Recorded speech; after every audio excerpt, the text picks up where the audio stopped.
Here we have lesson 3.5, proving lines parallel, starting on page 210. Number 1, given the following information, determine which lines, if any, are parallel. State the postulate or theorem that justifies your answer. On number 1, if angles 1 and 3 are congruent, then we can say that line J is parallel to K.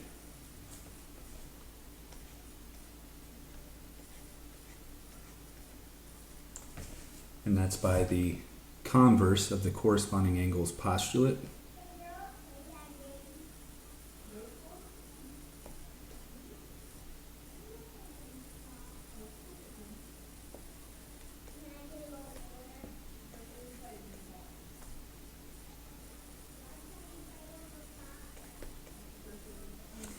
And that's because angles 1 and 3 are corresponding angles. They're both on the same side of the transversal L, and they're both on the same side of the two lines, to the left of line J and to the left of line K. So they are in corresponding locations. For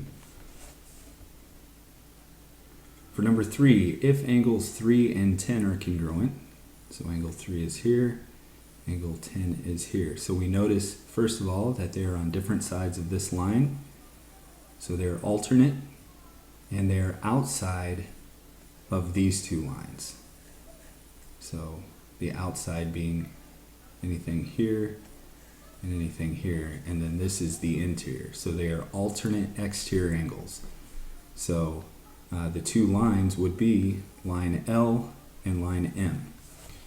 So line L is parallel to line M, and that's by the alternate exterior angles converse.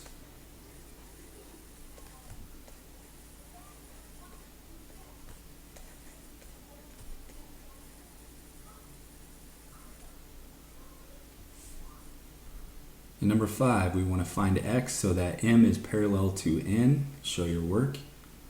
So to make these two lines parallel, well, these lines will be parallel if the alternate exterior angles are congruent. So these are alternate exterior because they are on different sides of the transversal, and this would be in between the two lines. They are not in between, they are outside of the two lines. So they are alternate exterior angles.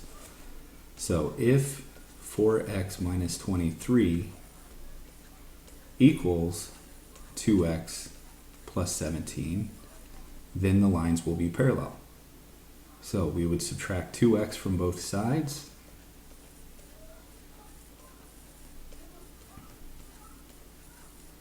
Add 23 to both sides.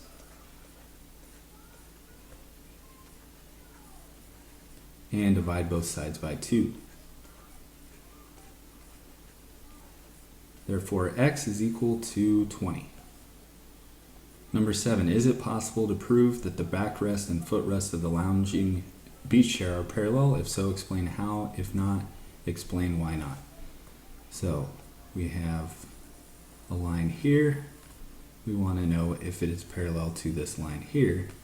And here is our transversal right through here. So basically, I have two lines like this. My transversal is going through here, and this angle is 135, and this angle is 135. So those two angles would be alternate interior angles. So they are on different sides of the transversal, but they're in between these two lines. So alternate interior angles. And if alternate interior angles are congruent, then that means that the lines are parallel. So to answer the question here, is it possible to prove that the backrest is parallel to the footrest? Yes. If so, explain how. So we can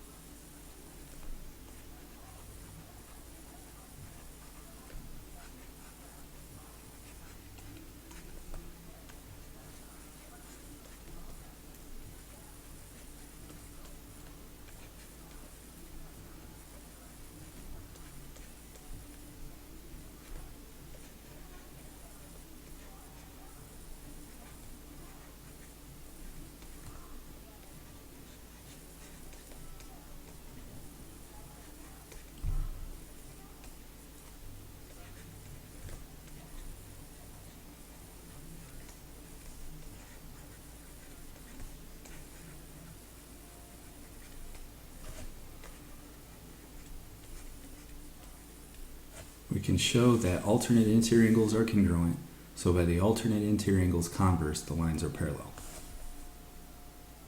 Given the following information, determine which lines, if any, are parallel. State the postulate or theorem that justifies your answer.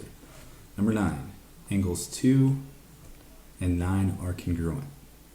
So yes, if those two angles are congruent, since they're on different sides of line S, and they are on the outside of lines U and V, so they're outside, those are alternate exterior angles. And if alternate exterior angles are congruent, then the lines are parallel by the alternate exterior angles converse. So we can say that line U is parallel to line V,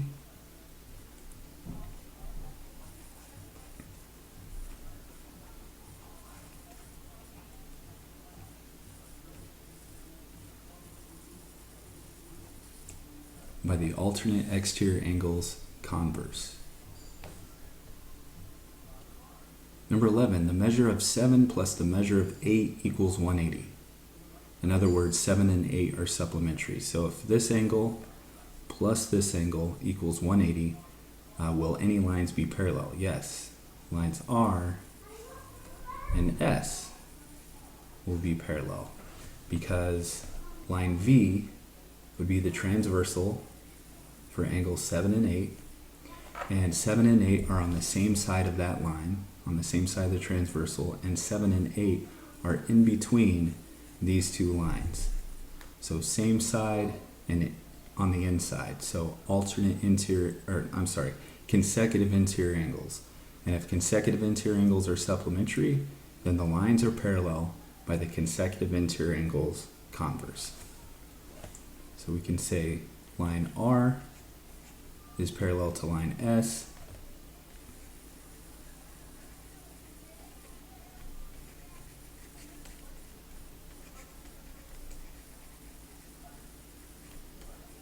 by the consecutive interior angles converse. Number 13, angle 3 is congruent to angle 5. So angle 3 and angle 5 are congruent. First of all, 3 and 5 are on different sides of line S, and 3 and 5 are in between lines U and V. So those are alternate interior angles. And yes, if alternate interior angles are congruent, then the lines are parallel. So line U is parallel to line V by the alternate interior angles converse.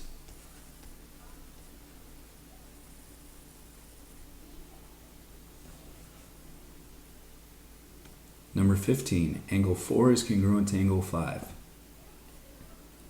Angle 4 is congruent to angle 5. 4 and 5 are on the same side of the transversal V, and they're on the same side of lines R and S.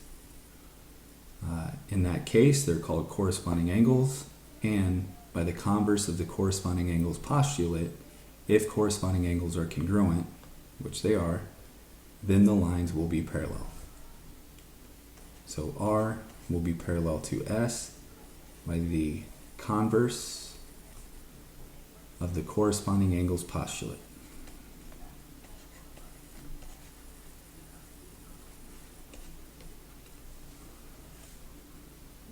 Number 17, find X so that M is parallel to N. Identify the postulate or theorem you used. So on number 17, we have an angle marked here is 90 degrees, and this angle is 5x minus 20. So if this angle is congruent to this angle, first of all, those are on the same side of the transversal, and they're on the same side of the two lines. They're both above the line and to the right of the transversal. So those are corresponding angles. And if corresponding angles are congruent, then lines M and N will be parallel.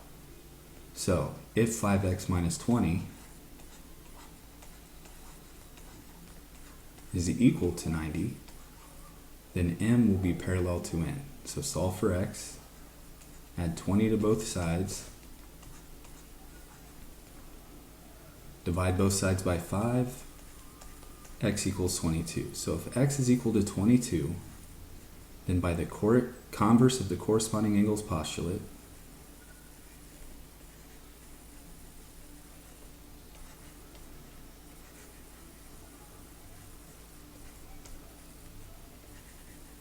M is parallel to N.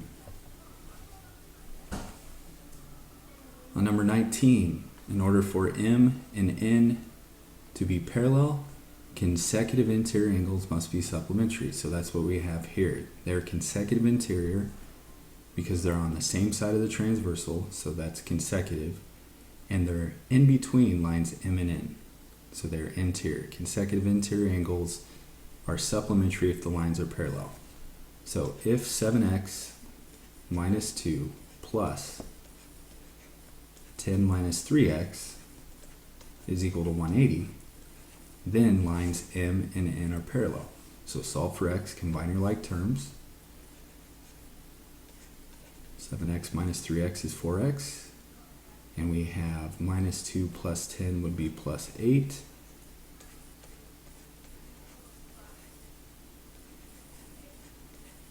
So from here we would subtract 8.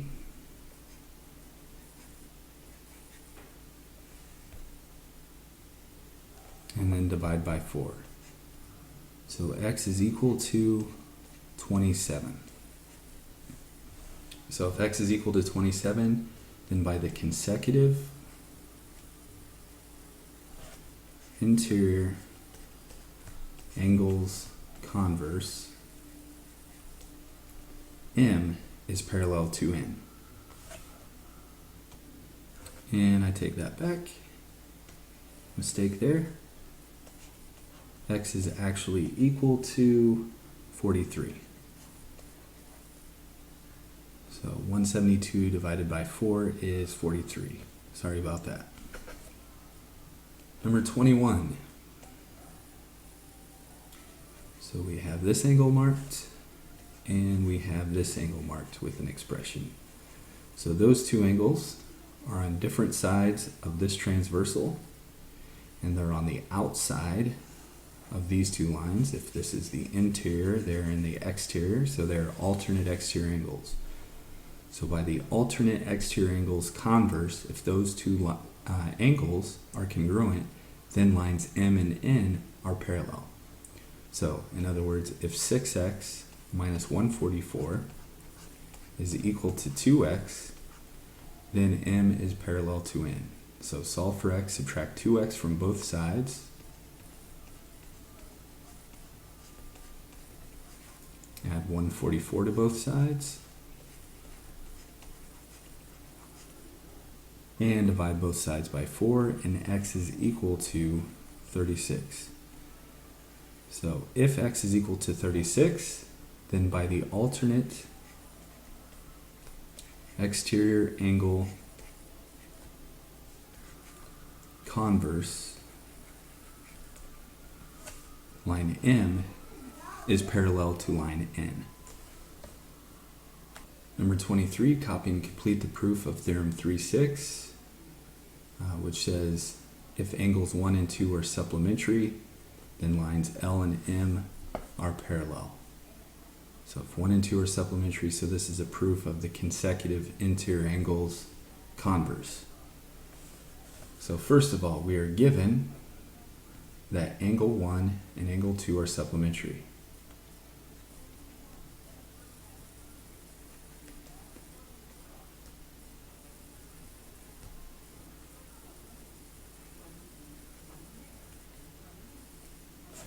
So if angles 1 and 2 are supplementary, then it goes on to say angles 2 and 3 form a linear pair. So 2 and 3, right here, they are adjacent angles whose non-adjacent sides forms a straight line or opposite raised. So by definition, yes, they are in fact, we can say that they are a linear pair. So by definition of linear pair,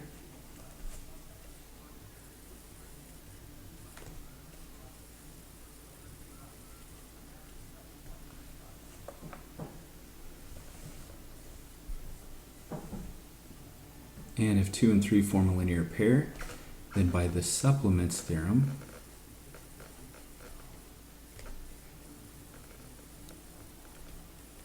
the supplement theorem says that linear pairs are supplementary, so we can say that 2 and 3 are supplementary.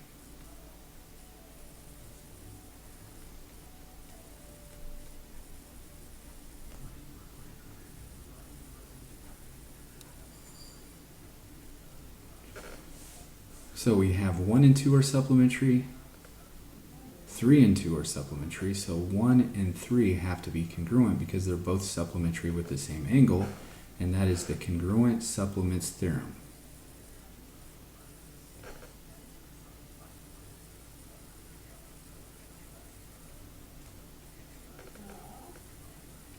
The congruent supplements theorem states that if two angles, in this case 1 and 3, are supplementary with the same angle, in this case 2, then those two angles, 1 and 3, must be congruent. So if 1 is congruent to 3, we notice that 1 and 3 are corresponding angles. They're both to the left of the transversal, and they're both below lines L and line M, so they're in corresponding locations. So by the converse of the corresponding angles postulate, lines L and M are parallel since corresponding angles are congruent.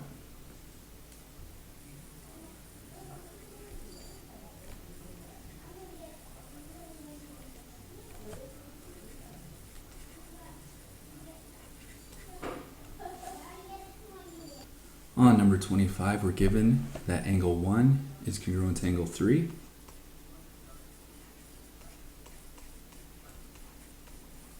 And that AC is parallel to BD.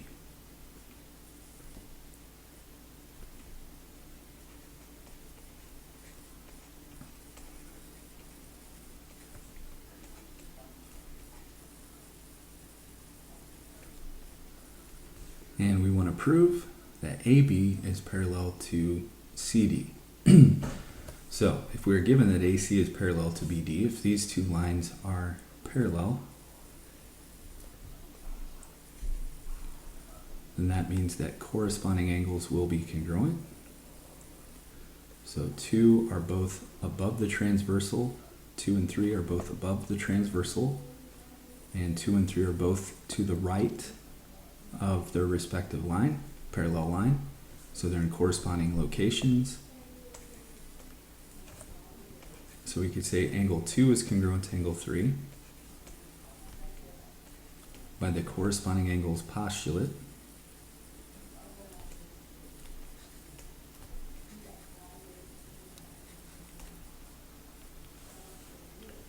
And in statement 1, if 1 is congruent to 3, statement 2, 2 is congruent to 3.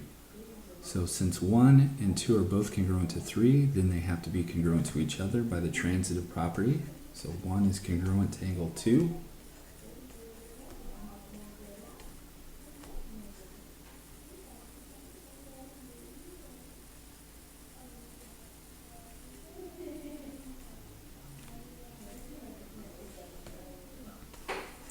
And ultimately, if 1 is congruent to 2, 1 and 2 are on different sides of this line, so alternate, and 1 and 2 are in between these two lines, so interior. They're alternate interior angles. So if alternate interior angles are congruent, then by the alternate interior angles converse, this line will be parallel to this line. So AB is parallel to CD.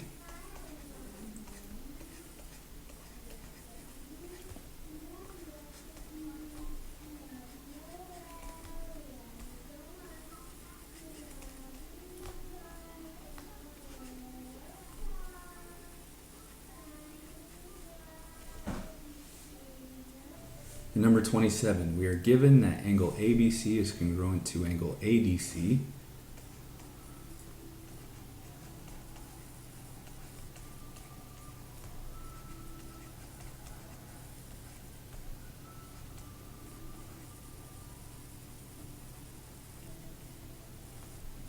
And we're given that the measure of A plus the measure of angle ABC equals 180.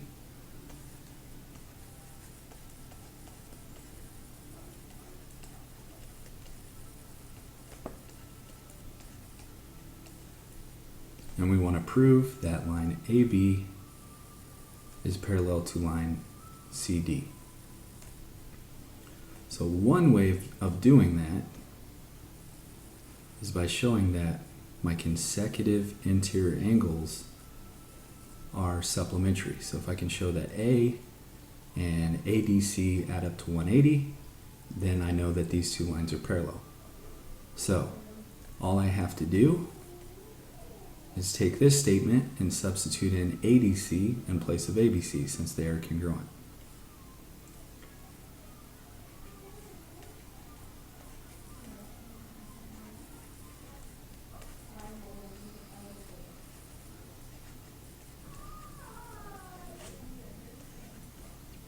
So before I do that, I'm going to say that the measure of ABC equals the measure of ADC because they're congruent by definition of congruent angles.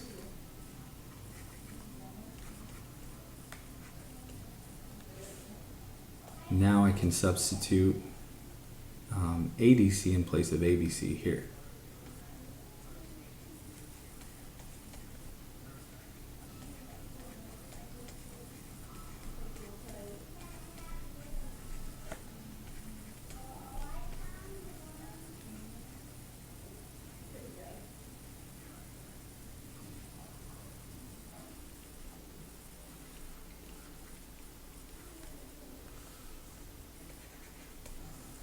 And I've just shown that A and ADC are supplementary. Since they are supplementary, then we can say that these two lines are parallel. So AB is parallel to CD by the consecutive interior angles converse.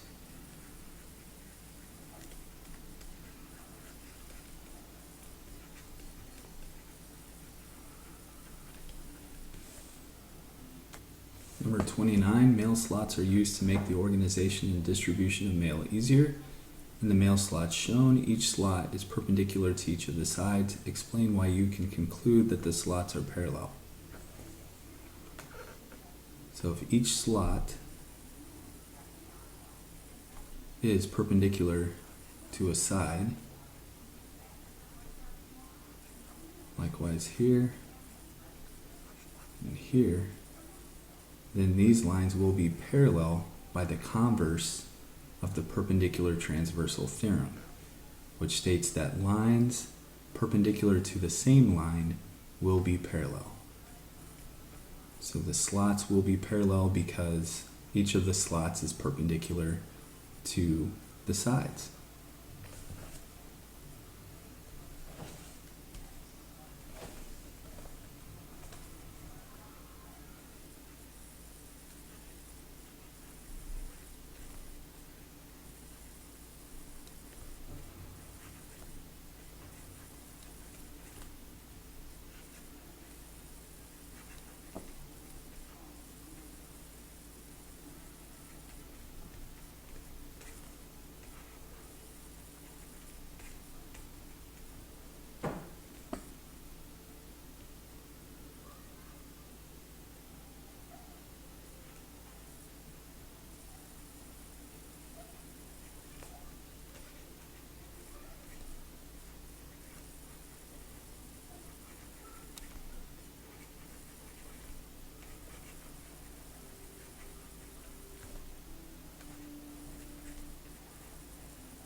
Number 31, write a two-column proof of theorem 3.7, which is angles 1 and 2. Whoops, I put 1 in the wrong spot.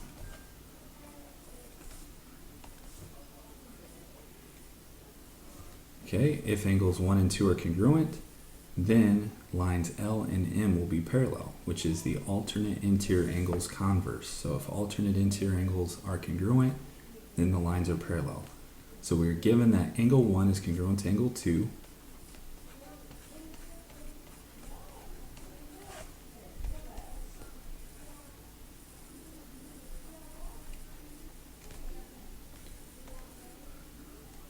We can also say that angle 2 is congruent to angle 3 because they're vertical angles.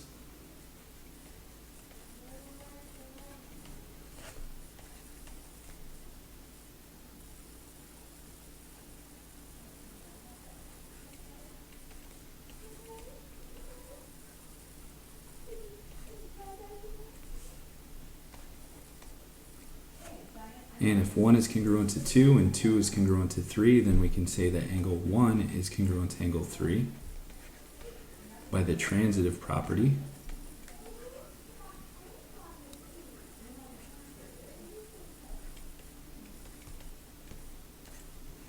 Transitive property once again states if A is congruent to B and B is congruent to C, then A is congruent to C. Finally, we can say that lines L and M are parallel. And the reason for this would be the converse of the corresponding angles postulate.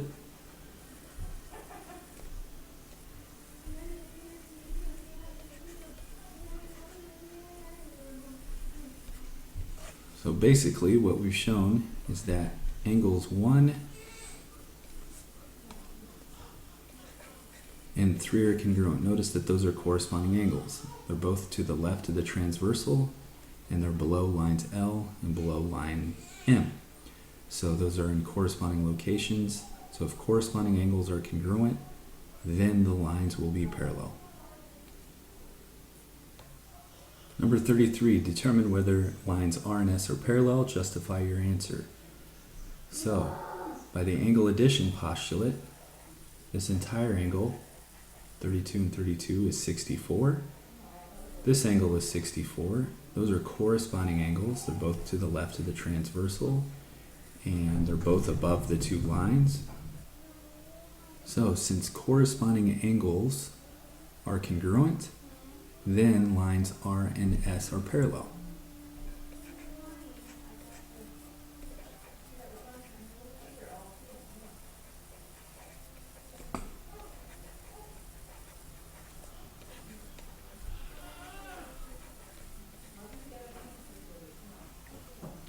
On number 35, this entire angle, 65 and 27, would add up to 92.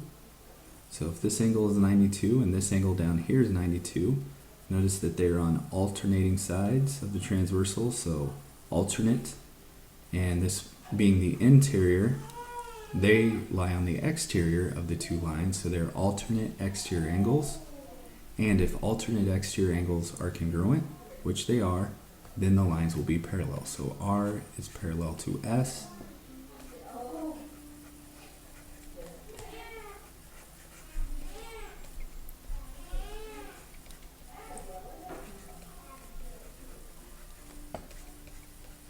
Since alternate exterior angles are congruent.